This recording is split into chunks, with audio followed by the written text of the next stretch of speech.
असांजे लाइ इहो रिश्तो मीट हिकदमि लकी आहे। ईअं छोकिरो छोकिरी ॿाहिरि वञनि था होटल में वधीक ख़र्च बि लॻनि था ऐं टाइम बि लॻी थो वञे, त रिश्तो मीट कॉन्फ्रेंस हॉल में अचनि था, सभु ॼणा मीटअप कनि था ऐं टाइम सेविंग बि आहे। असां जीअं आयासीं, असांजो कमु थी 8 ॾींहंनि में, त हिते जेके अचनि था उन्हनि जो बि तकिड़ो कमु सुठो थी वञे ऐं सिंधियुनि जो सिंधियुनि सां थिए त ॾाढो सुठी ॻाल्हि आहे। रिश्तो.com सिंधियुनि जो सिंधियुनि सां ऑनलाइन सिंधी मैट्रिमोनी। नमस्कार, मैं राजेश दलवानी, आप देख रहे उल्लास लाइन बुलेटिन। शहर की ताज़ा खबरें देखने के लिए हमारे न्यूज़ चॅनल को जरूर सबस्क्राईब करें। माझं नाव तानाजी पतंगराव आहे आणि आम्ही 2 गोष्टीसाठी पालिकेच्या समोर धरणं आंदोलन करत आहोत।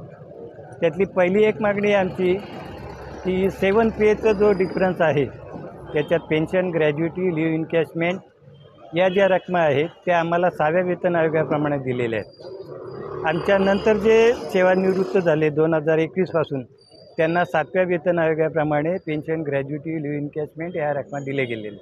तर या रकमांचा फरक जो आहे ते 5 ते 10 लाखाच्या आसपास आहे। या 5 ते 10 लाखापैकी आम्हाला दरमहा फक्त पेन्शन बरोबर 2,000 रुपये दिले जात आहेत। आता हे 2,000 प्रमाणे आमचे हे 10 लाख रुपये वसूल व्हायला कमीत कमी 25 ते 30 वर्ष लागतील आणि या 30 वर्ष आम्ही जगू की मरू हे पण आम्हाला काही सांगता येत नाही।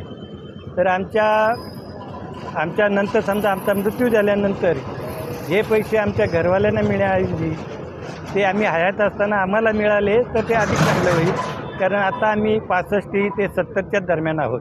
आता आमच्यातल्या बऱ्याचशा लोकांना कोणाला शुगर आहे, BP आहे, थायरॉईड आहे, असे अनेक आजार आहेत। या आजारांवर खर्च करण्यासाठी पैसे नाही आहेत आणि आमच्या हक्काचे जे पैसे आहेत ते महापालिकेकडे आहेत।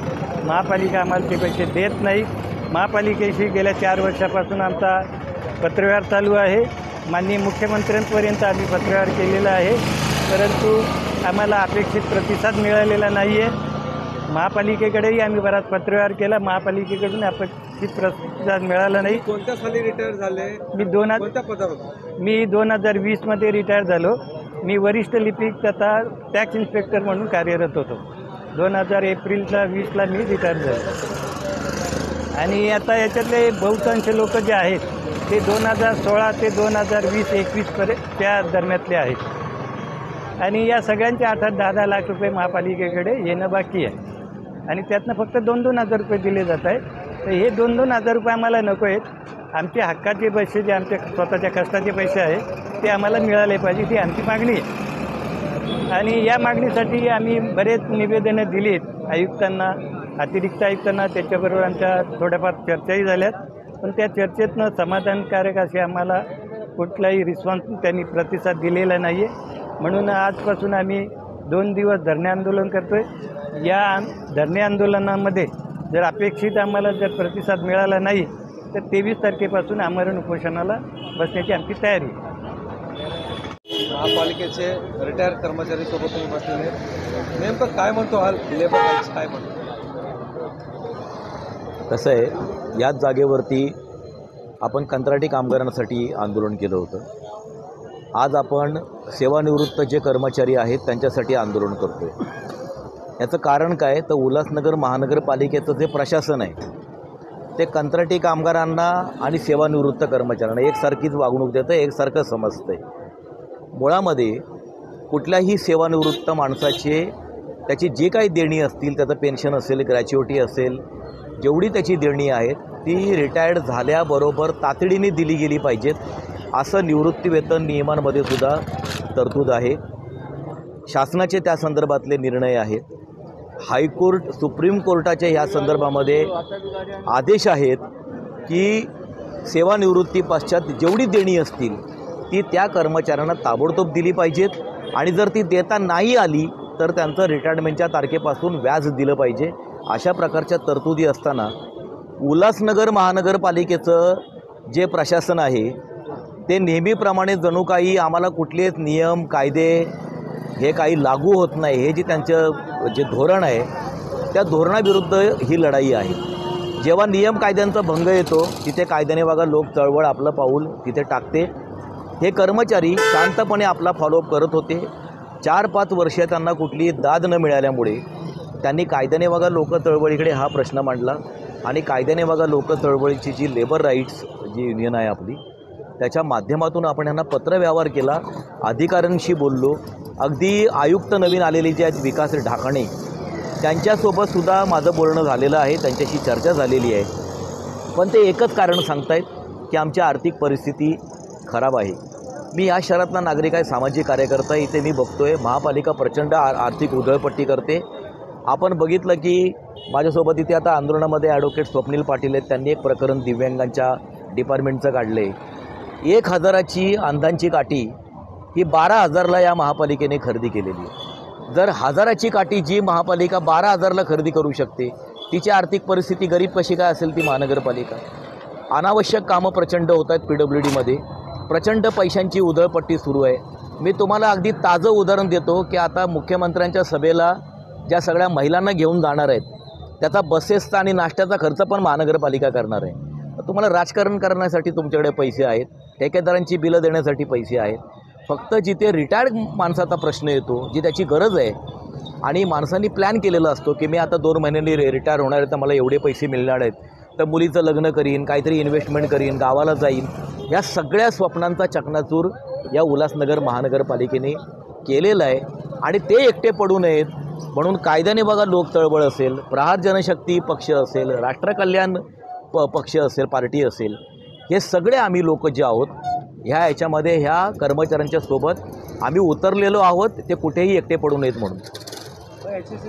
अधिकाऱ्यांची बातचीत झाली आहे का? अधिकाऱ्यांचं बोलणं झालेलं आहे, परंतु त्यांच्याकडे एकच प्रश्न आहे की आपल्याकडे जे पैसे आहेत त्याच्यामधून ठेकेदारांची बिलं देऊन कमिशन खायचं की ह्यांना पैसे देऊन आपल्या कमिशनवर पाणी सोडायचं, एवढाच त्यांच्याकडे प्रश्न उरलेला आहे.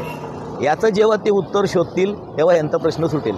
यांनी पण पालिकेसाठीच काम केलेलं आहे ना, हा प्रश्नच नाही ना, तोच तर मुद्दा आहे ना की ज्या संस्थेसाठी यांनी आपलं आयुष्य घालवलेलं आहे, इतकी वर्ष काम केलेलं आहे, त्या संस्थेच्या दारामध्ये आपल्या निवृत्ती पश्चात वागण्यांसाठी बसावं लागणं याच्यासारखी दुसरी कुठलीही वाईट गोष्ट आणि दुःखद गोष्ट नाही आहे. हे चित्र पण चांगल्या समाजासाठी चांगलं नाही आहे. माझी नवीन आयुक्तांना विनंती आहे, त्यांनी खर्च कर्टेल करावेत, आपल्या बांधकामं नवीन जे मंजुरी असतील त्यांना आळा घालावा आणि कुठल्याही परिस्थितीमध्ये जोपर्यंत ह्यांचे पैसे दिले जाणार नाहीत तोपर्यंत हे कर्मचारी इथून उठणार नाही आहेत.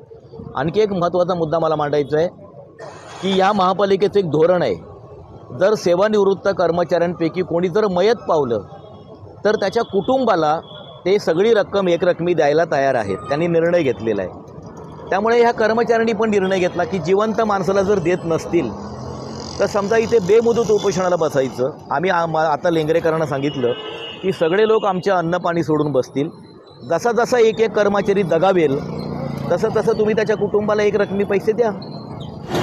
नक्कीच महानगरपालिकेकडे हक्काचे पैसे देण्याकरिताच पैसे नाही आहे. ज्या ठिकाणी कमिशन मिळतं, ज्या ठिकाणी टक्केवारी मिळते, त्या ठिकाणी महानगरपालिकेच्या अधिकाऱ्यांकडे खूप मोठ्या प्रमाणामध्ये पैसे साठवून ठेवलेले आहेत.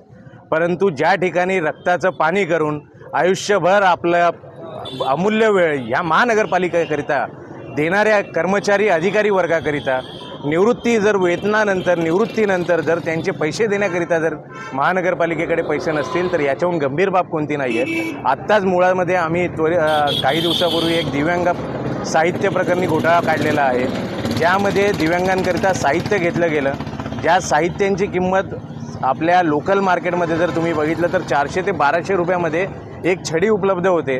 ती छडी त्यांनी 8,000 ते 12,000 रुपयांमध्ये घेतली आणि त्याकरिता त्यांनी एक मोठा पैशांचा दुरुपयोग केलेला, अपव्यय केलेला आहे. दुसरी एक महत्त्वाची बाब म्हणजे त्यांनी एक सायकली घेतलेल्या आहेत दिव्यांगांकरिता, ज्या सायकली अतिशय निकृष्ट दर्जाच्या आहेत, ज्या सायकलींची बाहेरच्या मार्केटमध्ये किंमत 3,500 ते 4,000 रुपये जास्तीत जास्त आहे. परंतु यांनी ती सायकल घेत असताना 20-20 हजार रुपये खर्च केलेले आहेत. अशा परिस्थितीमध्ये ज्यावेळी तुम्ही भ्रष्टाचार करता, ज्यावेळी तुम्ही टक्केवारी घेतात, ज्यावेळी कमिशनखोरी करतात, पण अशा परिस्थितीमध्ये ज्यावेळी एका ठिकाणी तुम्ही पाहतात की रक्ताचं चीज करणारे कर्मचारी, आज हे सगळे कर्मचारी बाहेर तुमच्याकडे बसलेले आहेत, बाहेर आंदोलन करत आहेत, परंतु अद्यापपर्यंत आयुक्तांनी दखल घेतलेली नाही आहे. ही अतिशय गंभीर बाब आहे. पुढील काळामध्ये जर आयुक्तांनी दखल घेतली नाही तर येत्या पुढील काळामध्ये प्रहार जनशक्ती पक्ष, राष्ट्रकल्याण पार्टी पक्ष, कायद्याने वागा लोक चळवळ आणि इतर उल्हासनगरमधील इतर अनेक सामाजिक संघटना या बेमुदत उपोषणामध्ये सक्रियपणे सहभागी होणार आहेत. उल्लास लाइन बुलेटिन को सब्सक्राइब करें, बेल आइकॉन दबाएं और देखिए उल्लास लाइन बुलेटिन की न्यूज़ सबसे पहले आपके मोबाइल पर।